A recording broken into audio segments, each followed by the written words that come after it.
Buenas tardes, compañero, buenas tardes.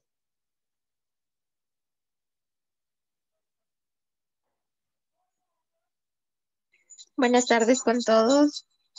Buenas tardes, compañera Melanie y todos. Buenas tardes con todos. Hola, buenas tardes.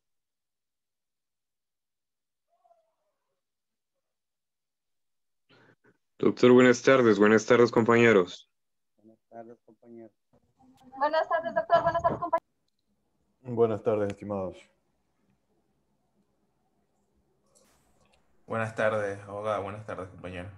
¿Cómo está? Buenas tardes. Un placer saludarlos a todos el día de hoy, lunes 9 de noviembre del 2020.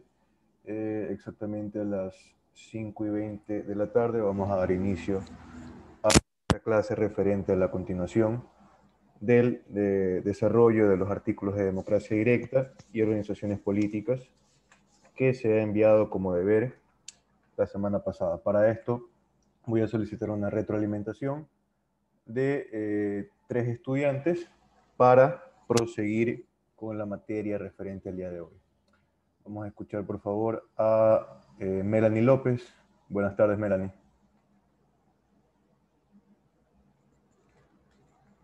Buenas tardes con todos. ¿Cómo están?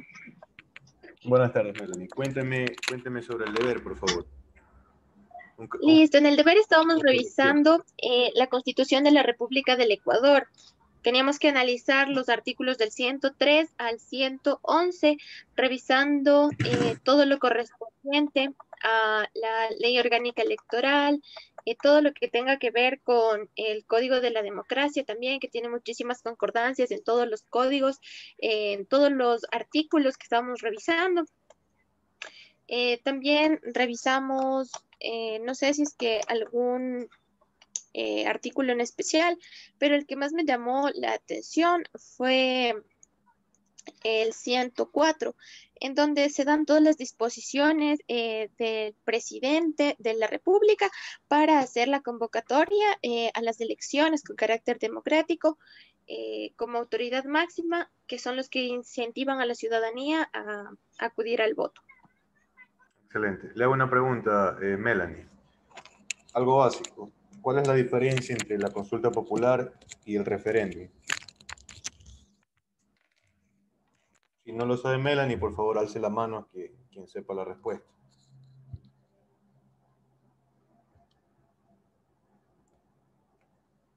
Alejandra, buenas tardes.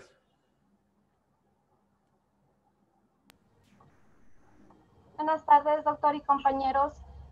Bueno, la diferencia primordial entre referéndum y consulta popular, primero, pues los dos, aunque llaman a la ciudadanía a la toma de decisiones, la consulta popular trata asuntos meramente de interés social, mientras que el referéndum es un proceso mediante el cual se pregunta a la ciudadanía respecto de la enmienda de uno o varios artículos de la Constitución.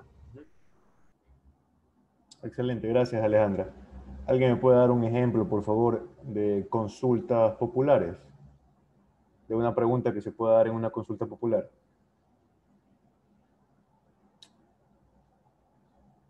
Así mismo alcemos la mano.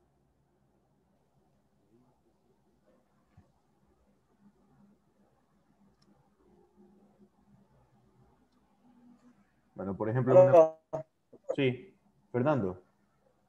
Sí, doctor, una consulta popular es la que, para mí, es la que, por ejemplo, la que están planteando a este momento los partidos de la derecha, que están llamando para las próximas elecciones que adjunte una consulta popular con respecto a la delincuencia, si estamos o no de acuerdo, por ejemplo, que exista la cadena perpetua. Esto vamos a consultar al pueblo para que el pueblo decida si está de acuerdo o no está de acuerdo con respecto a la cadena perpetua cuando hay asuntos de violación o de crímenes. Hasta ahí. Claro, Fernando, respecto a la cadena perpetua se estarían tratando temas constitucionales, así que lógicamente se convocaría mediante plebiscito, más se trataría mediante un referéndum. Consulta popular vendría a ser, por ejemplo, temas como corridas de toros, la admisión o no de corridas de toros, exactamente, que modifican ordenanzas o normas menores, ¿sí? referente a eso. Esa es la diferencia entre consulta popular y referéndum. Ahora, Bien, mi doctor. asimismo, Fernando, cuénteme una retroalimentación del deber. ¿Qué artículo le pareció importante? Nosotros habíamos estudiado los artículos desde el 103 en adelante para poder analizarle. Y bueno, a mí también me pareció importante conocer de los organismos electorales. El artículo 104 que habla del organismo electoral correspondiente convoca a la consulta popular, igual a la que dijo la compañera, también yo le quería analizar.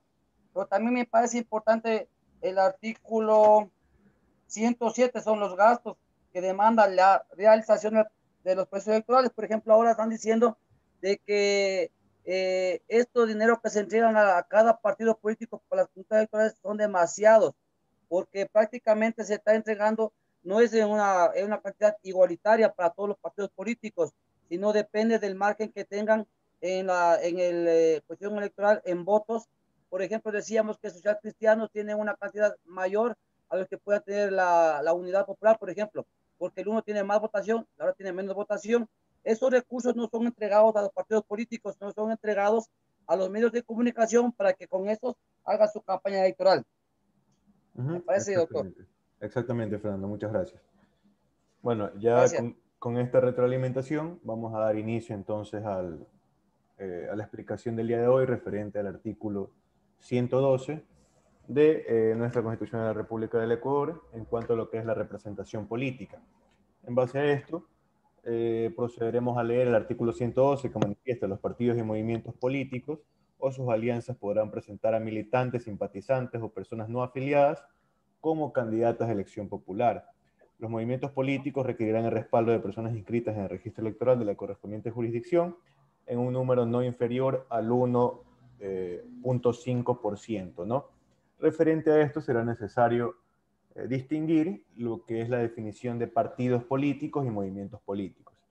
En cuanto a partido político, podemos definirla como una institución permanente que refleja el pluralismo político, promueven y encausan la participación de los ciudadanos y contribuyen a la formación y manifestación de la voluntad popular, con con el único objeto de acceder, lógicamente, a la postulación para cargos de elección popular. Ese es el fin que tienen los partidos políticos. Por supuesto, de esta manera poder influir en las decisiones políticas y democráticas de la nación. En contraste, un movimiento político no se organiza para que los miembros sean elegidos para instituciones de poder político, es decir, para cargos de elección popular, sino que anima a convencer a los ciudadanos y al gobierno para que emprendan acciones en torno a los asuntos y preocupaciones que son el foco del movimiento, ¿no? Que son el foco del movimiento, en este caso puede ser derecho al trabajo, puede ser derecho al medio ambiente, entre otras circunstancias. Asimismo, dentro de estos movimientos existe un ejemplo un tanto común en el Ecuador, movimientos provinciales que fungen a manera de cantera. Tenemos el movimiento Madera de Guerrero en el Ecuador, ¿no? En Guayaquil, en la provincia de Guayas. Este movimiento Madera de Guerrero va a fungir a manera de cantera para poder enseñar principios y fundamentos a jóvenes para que puedan en lo posterior salir como candidatos para cargos de elección popular por parte del Partido Social Cristiano. Ese es un ejemplo para diferenciar lo que son los movimientos de los partidos políticos. Ahora, según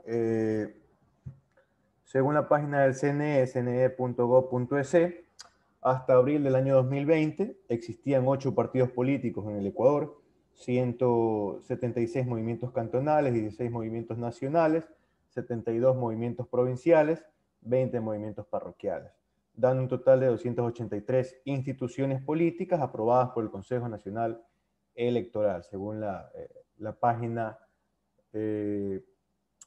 oficial del Consejo Nacional Electoral. Según la misma página, los requisitos para inscribir un movimiento político son los siguientes. Solicitud de inscripción, que se realiza por medio de una petición de inscripción dirigida a las autoridades del CNE o a sus delegaciones provinciales que hacen las veces del CNE en cada provincia.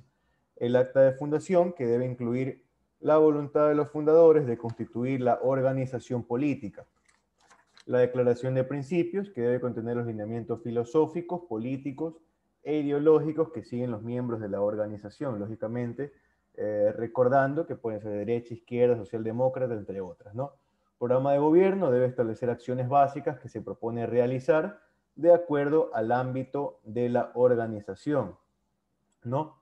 Tenemos los distintivos, que son aquellos símbolos, siglas, emblemas, colores, entre otras, que funcionen a manera de distinción para, valga la redundancia, distinguirlo de otro movimiento u otro partido político. Tenemos la nómina de órganos directivos y sus integrantes, recordando que cada partido, cada movimiento, se va a formar, asimismo, se va a subdividir por comisiones, ¿no? Debe especificar, lógicamente, la dignidad, nombres y apellidos completos, número de cédula de ciudadanía y firma de aceptación del cargo a desempeñar de cada subclasificación, ¿no? Tenemos el acta de constitución de directivas provinciales, nómina de promotores y copia certificada del estatuto o régimen jurídico. ¿Qué va a contener el estatuto? El estatuto va a contener nombre, domicilio, emblemas, lo que serían las generales de ley para las personas naturales, ¿no? Tenemos los derechos y deberes de los afiliados o adherentes, las garantías de hacerlos efectivos, competencias y obligaciones de los órganos directivos que lo conforman, cómo se encuentra desarrollado cada órgano directivo, los mecanismos de reforma del estatuto o régimen orgánico, las funciones o atribuciones de los órganos directivos, responsable económico, los órganos referentes a la disciplina y ética, de la defensoría de cada uno de los asociados, del Centro de Formación Política, entre otros subgrupos que puede tener el movimiento o partido político, que dependerá exclusivamente de cada estatuto. Los movimientos políticos requerirán, tal cual lo establece el artículo 112 de la Constitución, una afiliación de 1.5% de personas inscritas en el padrón electoral, dependiendo de la circunscripción territorial a la cual se adhiera un partido o un movimiento político, ¿no? Puede ser nacional, puede ser provincial, puede ser cantonal, entre otros. Los integrantes de los movimientos o partidos políticos que inscriban su candidatura para cualquier cargo de elección popular deberán al momento de postularse para la misma presentar un supuesto programa de gobierno que permita a la ciudadanía en general, en el caso de así requerirlo las personas, acceder a dicha información y comparar propuestas entre distintos postulantes para estos cargos de elección popular, entre distintos candidatos. Respecto al artículo 113, muestra prohibiciones para postularse a cargos de elección popular.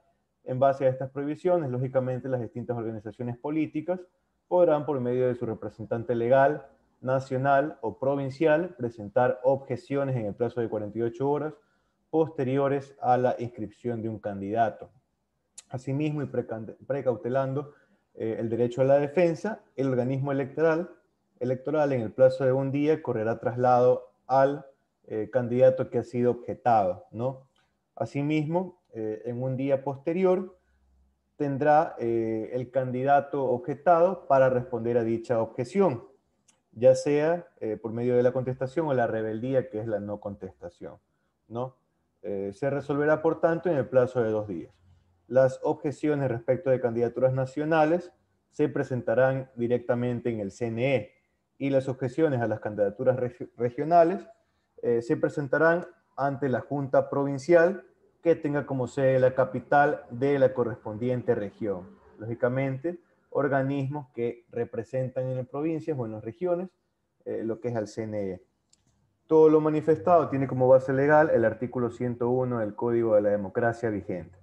Las prohibiciones a las que hacía alusión anteriormente en el artículo 113 de la Constitución se encuentran especificadas en numerales. Es así que el numeral 1 manifiesta expresamente no poseer contratos con el Estado para ejecución de obra pública, prestación de servicios públicos o explotación de recursos naturales, entendiéndose como servicios públicos todas aquellas actividades llevadas a cabo por los organismos del Estado en cualquiera de sus formas. A esto entonces podemos entender como incluso el ejemplo más ínfimo, como un profesor universitario de una universidad pública que antes de inscribir su candidatura, en este caso, deberá renunciar o solicitar una licencia.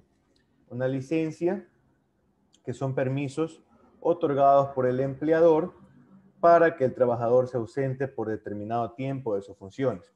Si gana entonces en la elección a la cual se encuentra postulando, obviamente renunciaría al trabajo, pero si pierde, gracias a la licencia, podría volver a sus antiguas funciones normalmente, ¿no?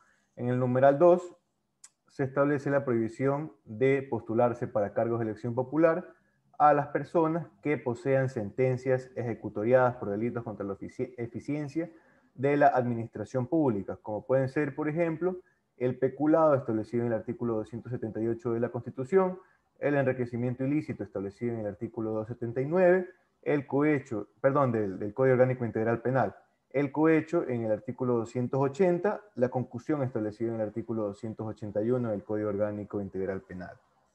Asimismo, por delitos sancionados con penas de reclusión, es decir, con penas privativas de libertad, que sobrepasen los 5 años, según lo que establece el artículo 541 del Código Orgánico Integral Penal, referente a la caducidad y que define la reclusión, ¿no? En el numeral 3 del artículo 113 tenemos que quienes adeuden pensiones alimenticias tampoco podrán acceder a cargos de elección popular.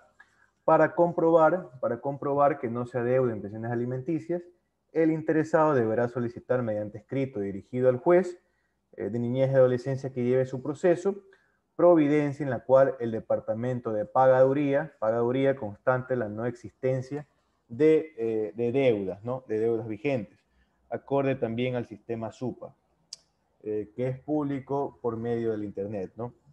En los casos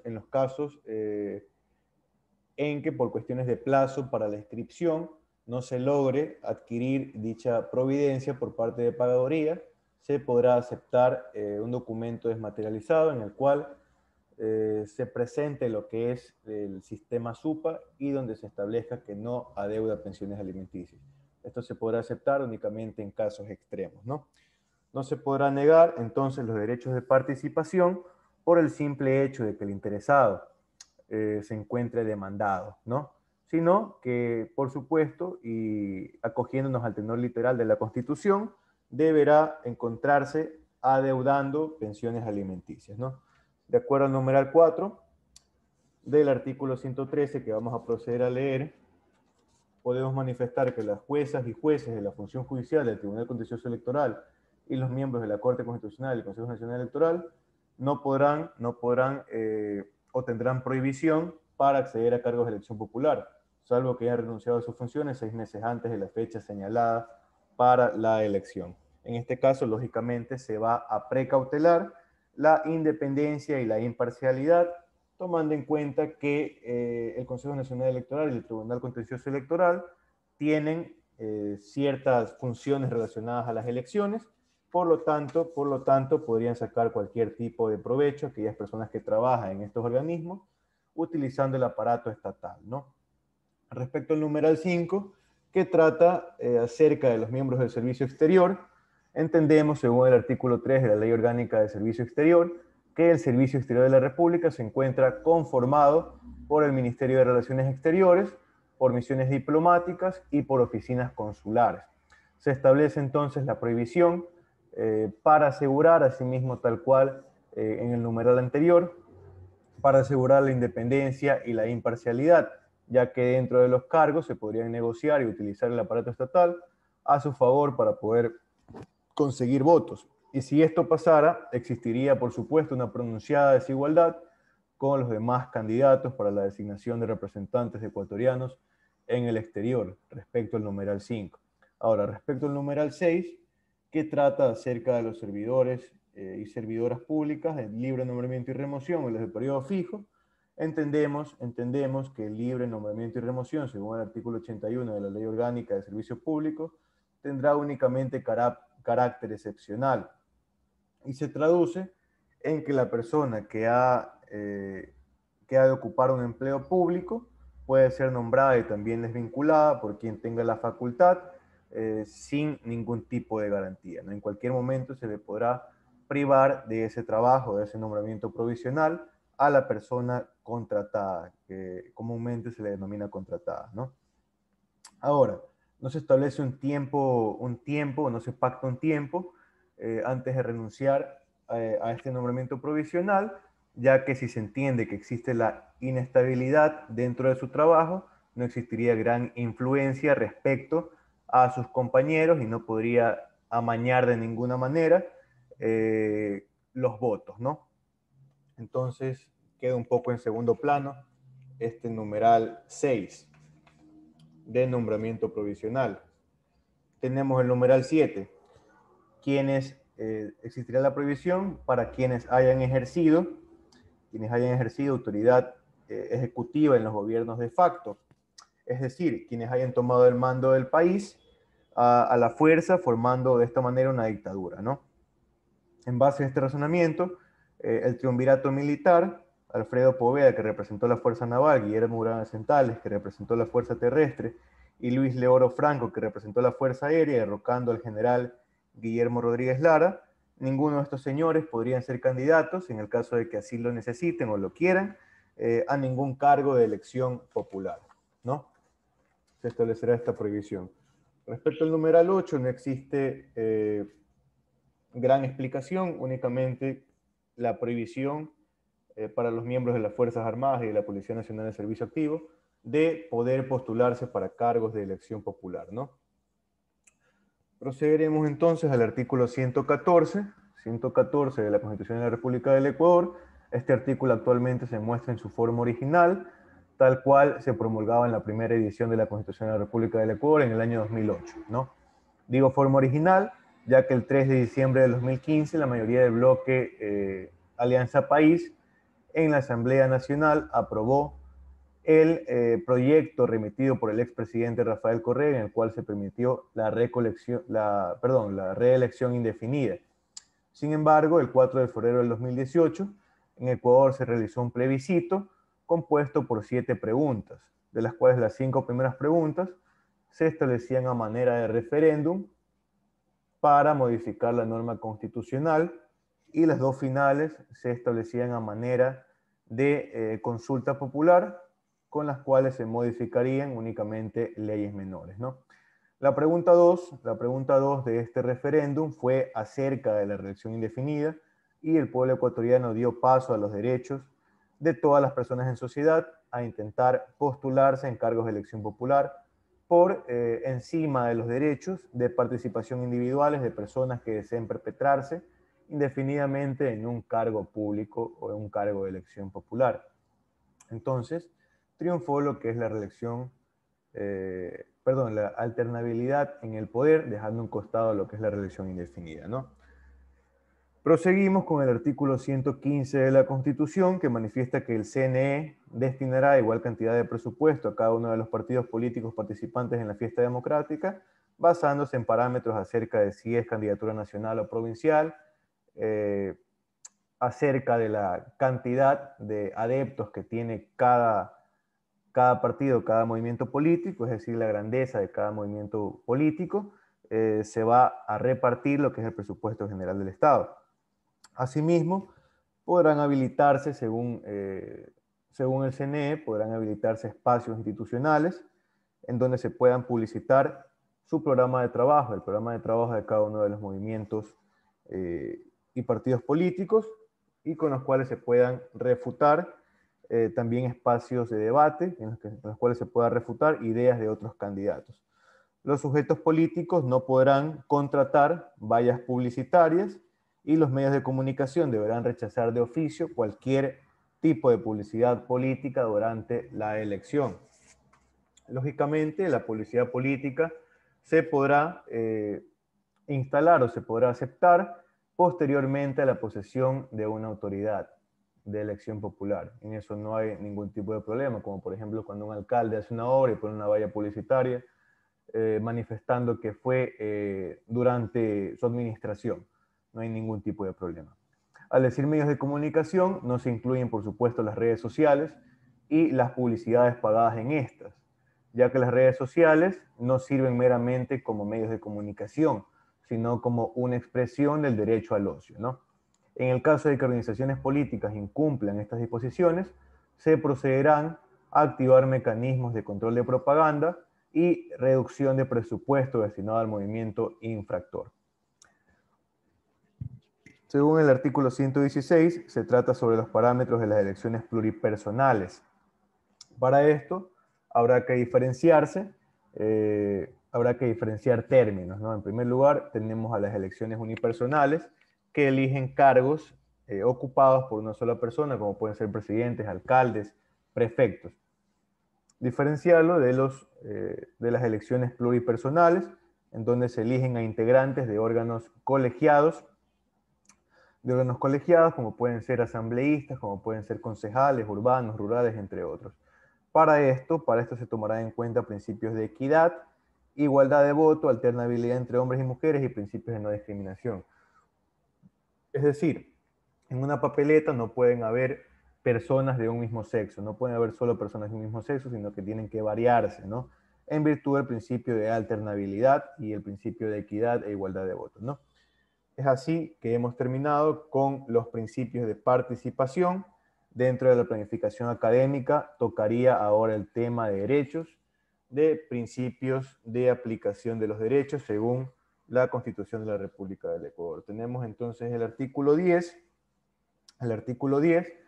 que declara como sujetos de derechos y obligaciones a las personas, a las comunidades, pueblos y nacionalidades, y a los colectivos, entendiéndose como colectivos cualquier tipo de agrupación social, como por ejemplo sociedades de artistas, sociedades de payasos, el LGBTI, entre otros, ¿no?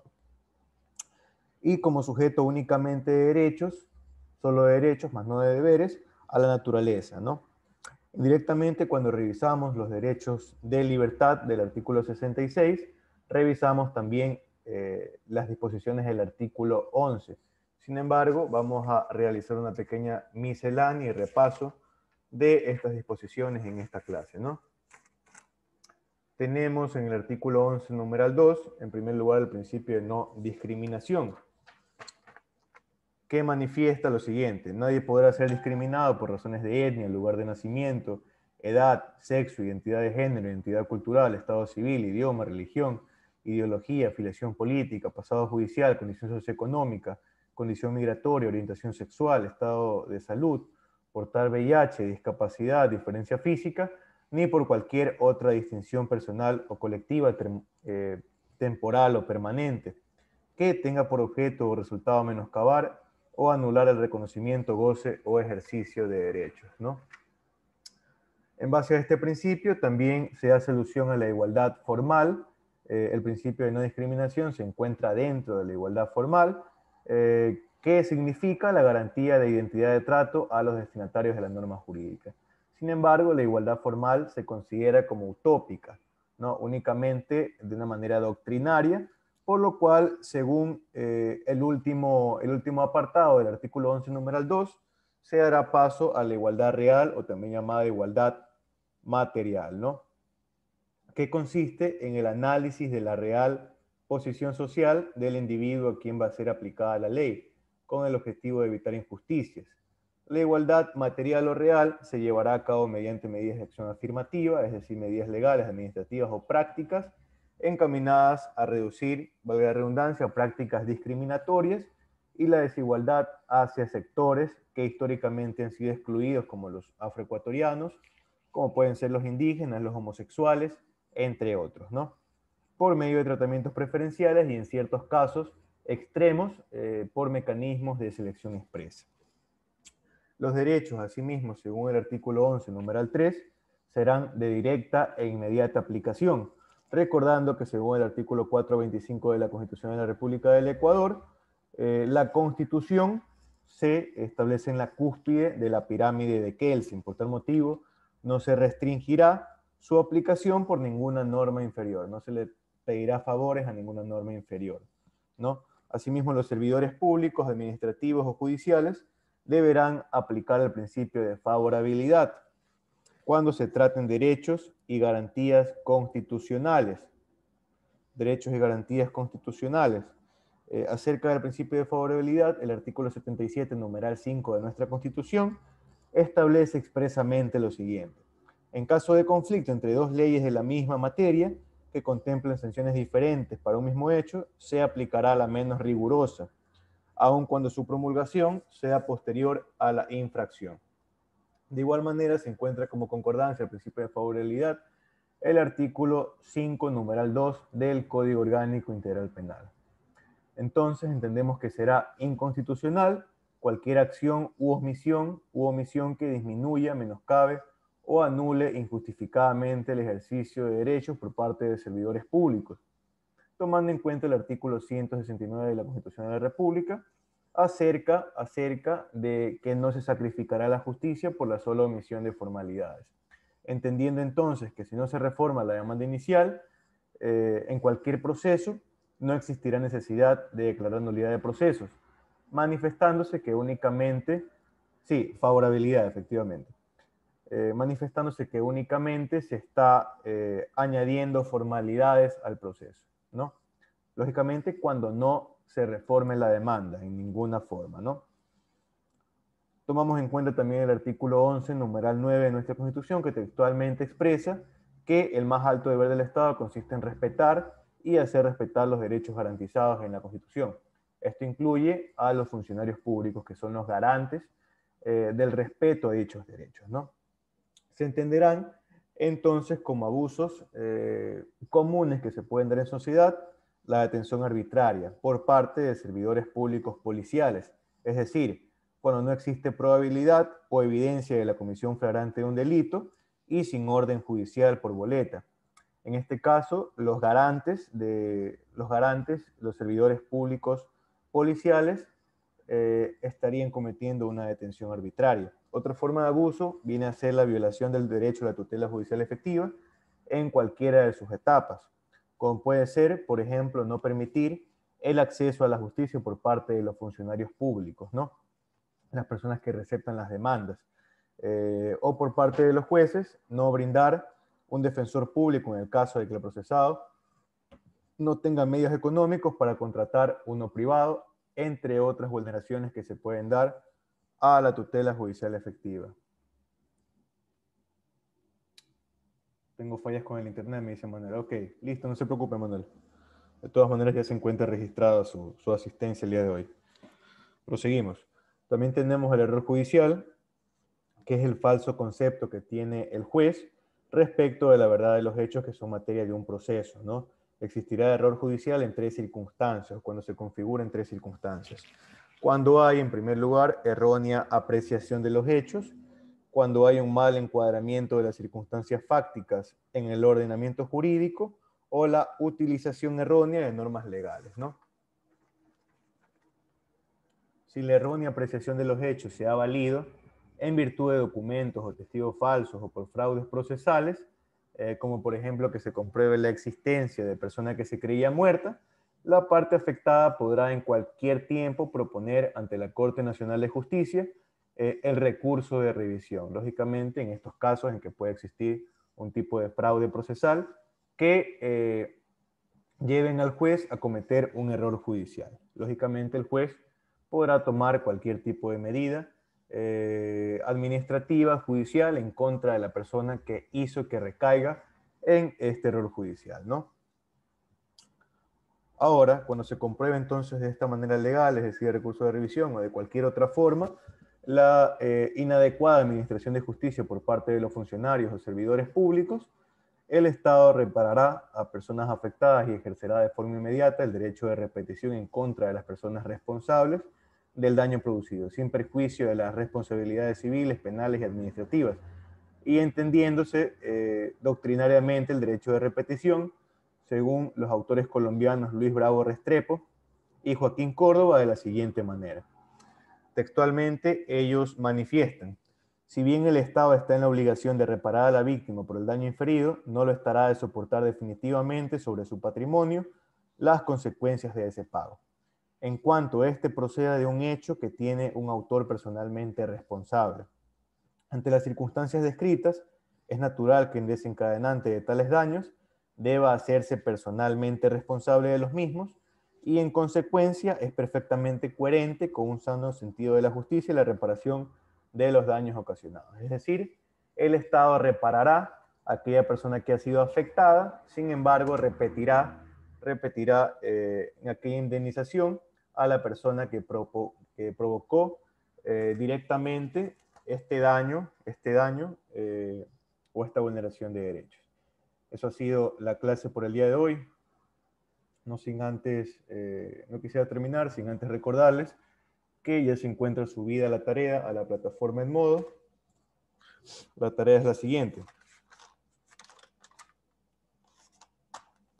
El desarrollo de los artículos desde el 167 hasta el artículo 176, referentes al capítulo 4 de la función judicial y justicia indígena. Dicho deber podrá receptarse hasta el día miércoles a las 12 de la noche. Las directrices son las mismas de todos los deberes y bueno, quisiera terminar agradeciéndoles por la atención prestada y deseándoles un feliz inicio de semana. Muchas gracias. Muchas gracias. Hasta luego. Gracias, abogado. Cuídense. Gracias. Gracias. Gracias, doctor. Buenas noches. Gracias. Hasta luego, compañeros. Hasta luego. Gracias, doctor. Buenas a noches. todos. Gracias, que les vaya muy bien. Gracias, compañeros. Gracias. Hasta luego con todos. Hasta luego. Hasta luego. Gracias. Hasta luego, profe. Gracias. Chao.